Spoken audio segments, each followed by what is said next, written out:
Je ne reviendrai évidemment pas sur l'intégralité des réglages, mais juste sur les nouvelles fonctionnalités. Donc si vous êtes intéressé par les réglages, que je ne commenterai pas, vous pourrez toujours faire des arrêts sur image sur la vidéo, voire tout simplement aller voir la vidéo précédente si vous voulez plus de détails. L'onglet général, rien de nouveau. L'onglet radio, rien de nouveau. L'onglet audio, rien de nouveau. L'onglet TX macro, rien de nouveau. L'onglet reporting, non plus. L'onglet fréquence, non plus. L'onglet color, rien de particulier, sauf si ce n'est cette fonctionnalité qui ne fonctionne pas, qui vous donne ce message. C'est normal, je vous laisse aller chercher la raison de ce problème. Pour éviter tout désagrément, décochez LOTW User. Dans le cas contraire, vous aurez ce message systématiquement. L'onglet Advanced. Potentiellement, il y a peut-être des choses de nouvelles, mais je ne m'y suis pas intéressé dans la partie des opérations spéciales. Pensez à mettre la bande passante à 4 kHz, si votre récepteur le permet. Pourquoi ? Parce que certains pays émettent au-delà des 3 kHz. Vous, évidemment, vous leur répondrez dans la plage d'émission de votre poste. L'onglet WJT-Z, celui-là, il nous intéresse. Dans RX Window, pas de nouveauté. Ici, vous avez un watchdog particulier que vous pouvez par exemple placer pour le FT8 à 3 minutes et le FT4 à 2 minutes si vous en avez envie. Ici également une nouvelle fonctionnalité si jamais vous utilisez le système autoband ou automode qui vous permet de trouver une fréquence de libre dans le spectre, soit dans la plage 200-3000, soit dans la plage 500-2000. Après l'ignore list, pas de changement. Ici, vous pouvez rajouter des indicatifs. Évidemment, là, je n'ai mis que des exemples qui sont totalement arbitraires. Toujours dans WSJT-Z, l'onglet MISC qui se trouve ici. Celui-là est très intéressant. Ce qui m'intéresse, c'est cette partie-là. Pour l'utilisation en automatique, personnellement, je coche Always Respond to Station Calling Us. Toujours répondre aux stations qui nous appellent. Je coche également Apply Filtering to Stations Calling Us. Appliquer le filtre aux stations qui nous appellent. Ça ne marchait pas avant ça. Un petit complément sur le filtrage. Comme vous pouvez le constater, F4 Juliette Golf India apparaît filtré, parce qu'en fait il est déjà dans mon log. Néanmoins, si vous désirez que les personnes puissent aller voir leur report sur PSK Reporter, ne cochez pas l'option suivante, qui se trouve dans WJT-Z, partie MISC. Ne cochez pas Apply Filtering to UDP Message, ce qui fait que le filtrage s'appliquera au contact, mais pas au report. Ce qui fait qu'une personne qui éventuellement est filtrée, comme ici F4 Juliette Golf India, pourra, s'il le désire, aller sur PSK Reporter pour voir combien il est arrivé chez moi. Voilà, une fois que ceci est fait, vous pouvez valider par OK. Je n'utilise pas cette partie-là de QRZ.com parce que personnellement, j'exporte mon log différemment et l'export de mon log fera l'objet d'une vidéo un de ces jours. Bien, maintenant la suite. Au niveau des onglets ici, le 1, il n'y a pas de changement. Le 2 non plus. Le 3 non plus. Au niveau des filtres, personnellement, voici ce que je coche uniquement. les indicatifs, les nouveaux sur la bande. Et évidemment ici, tous les continents qui m'intéressent. Si un continent ne vous intéresse pas, comme l'Europe, vous décochez l'Europe. Attention, le fonctionnement est différent de JTDX. Préfixes. Les préfixes, c'est une possibilité de pouvoir filtrer des pays. Alors la syntaxe, la voici. J'en ai fait un article d'ailleurs. Donc tous ces pays ont été filtrés pour une raison évidente que je ne détaillerai pas ici. Évidemment. Vous cliquez sur Exclude et vous cliquez sur les préfixes que vous ne désirez pas contacter. Ainsi, vous ne les appellerez pas, vous ne les verrez pas ici, et ils ne pourront pas non plus vous appeler.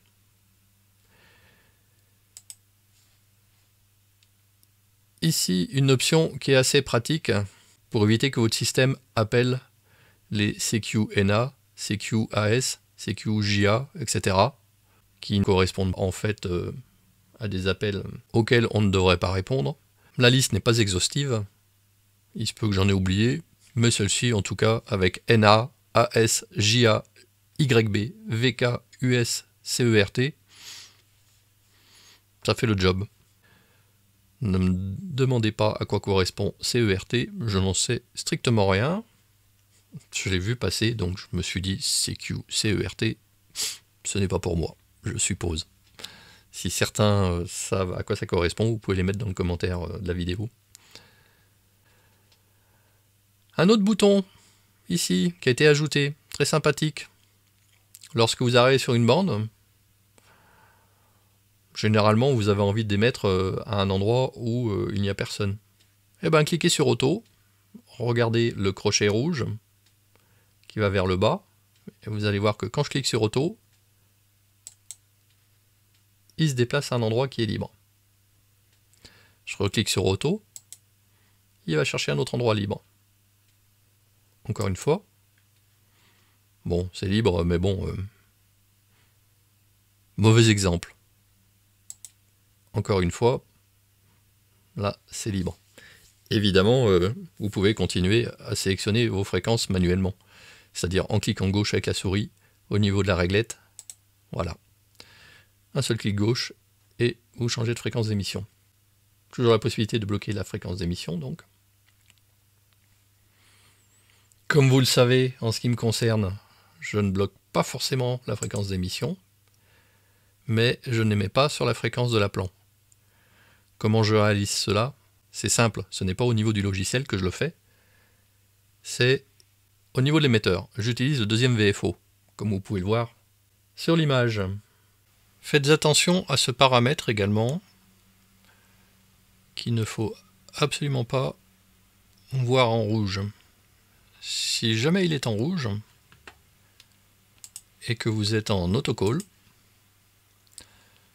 vous allez émettre uniquement sur une des périodes. Or, si vous voulez émettre sur les deux périodes, lorsque vous répondez, il vous faut double-cliquer rapidement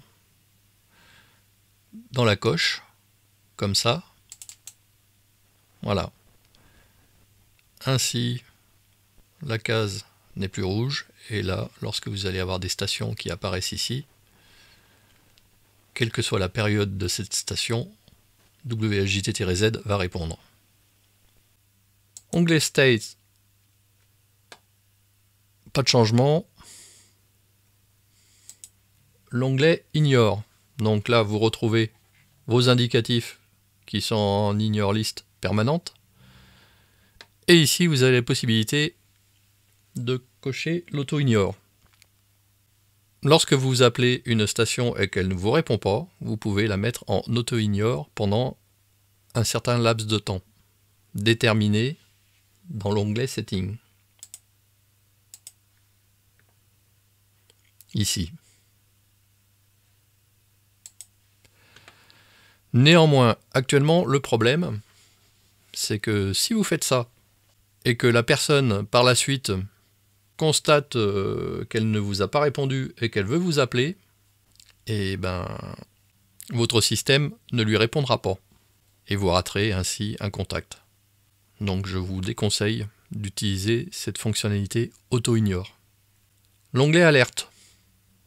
Cet onglet vous permet d'avoir une alerte sonore sur des indicatifs, sur les DXCC, sur les continents, sur les grids, sur les CQ zones et ITU zones. Moi personnellement, j'ai coché DXCC, CQ zone et ITU zone, uniquement dans la partie New on Band. Si vous cochez dans New, il sera considéré que l'indicatif pris sur n'importe quelle bande ne fera plus l'objet d'alerte sur une autre bande. Donc ça ne m'intéresse pas.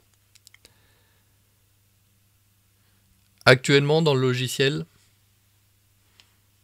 il n'y a pas d'alerte si une personne vous appelle. C'est une fonction qui existe dans JTDX mais qui n'existe pas là pour le moment. Néanmoins, peut-être que certains astucieux arriveront à réaliser une alerte customisée en ligne de commande. Pour le moment, je n'ai absolument pas creusé l'affaire, mais s'il y en a qui ont la solution pour avoir une alerte si nous sommes appelés, je suis preneur. Une alerte sonore évidemment. Voilà. Mettez la ligne de commande en commentaire. Je n'hésiterai pas à la tester et à faire une nouvelle vidéo pour montrer le résultat. L'onglet Others, rien de nouveau. Band hopping, ça c'est pour pouvoir changer de bande automatiquement. Alors vous en avez la syntaxe ici, j'en parle dans un de mes articles. De 1h à 2h du matin, je veux que mon système change de fréquence régulièrement sur 160, 80, 60, 40, 30 mètres. À 2h du matin sur celle-ci, 3h, etc. Jusqu'à 23h. Voilà, donc si vous voulez éventuellement faire un peu comme le fait Whisper, pas que vous passez en émission en plus, vous avez cette possibilité-là. Avec une boîte d'accords automatique qui change d'accord automatiquement, c'est clairement très pratique à faire. Sinon, ailleurs, pas de différence, hein. Toujours le mode switching qui permet de faire un certain nombre de périodes en auto-sécu, un certain nombre de périodes en autocall. Le signal minimum à recevoir, moi personnellement, je le laisse au minimum. Et après, la priorité de réponse, quand vous êtes en autocall, dernier décodé, que j'utilise pas, la force des signaux ou la distance.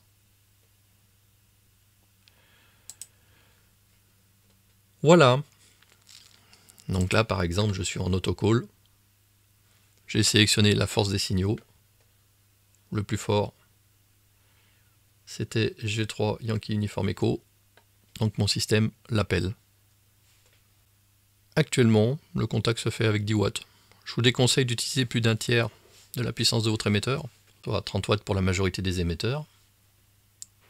Depuis la mise à jour du logiciel, maintenant, lorsque vous avez quelqu'un qui vous appelle alors que vous êtes en autocall, le logiciel provoque néanmoins la réponse, comme vous pouvez le constater ici.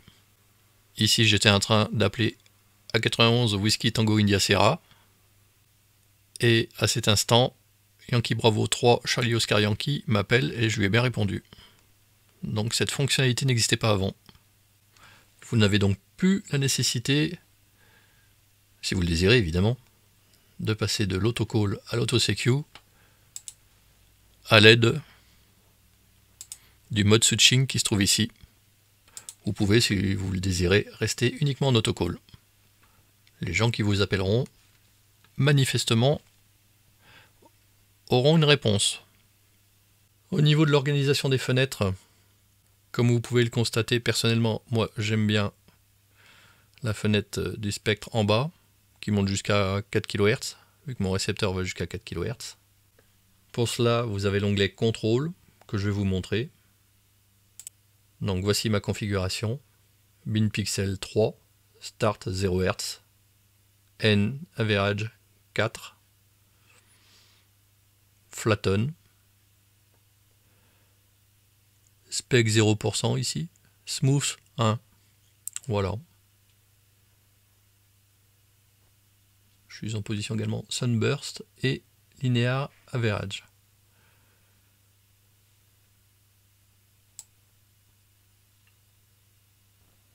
En complément, vous avez pu voir qu'ici, il y a la distance et l'azimut de la station. Ça existait déjà depuis le début, où vous aviez dans l'onglet WJT-Z, partie RX Window, Show Distance when Locator is available, on Show Bearing when Locator is available. Voilà. Allez, enfin une dernière petite fonctionnalité. C'est l'ajout de ce F comme filter. Donc comme vous pouvez le voir, là, un russe essaye de m'appeler. Il apparaît avec le petit F à chaque fois qu'il essaye de m'appeler, indiquant la raison pour laquelle je ne lui réponds pas. Par contre, Juliette India 6, Hotel Oscar Fox qui m'appelle juste après, vous voyez que je lui réponds sans souci. Voilà la fin de ces petites nouveautés de la version de WSJT-Z modification V1.22 par SQ9 Fox Victor Echo. Amusez-vous bien avec et à bientôt dans de nouvelles aventures.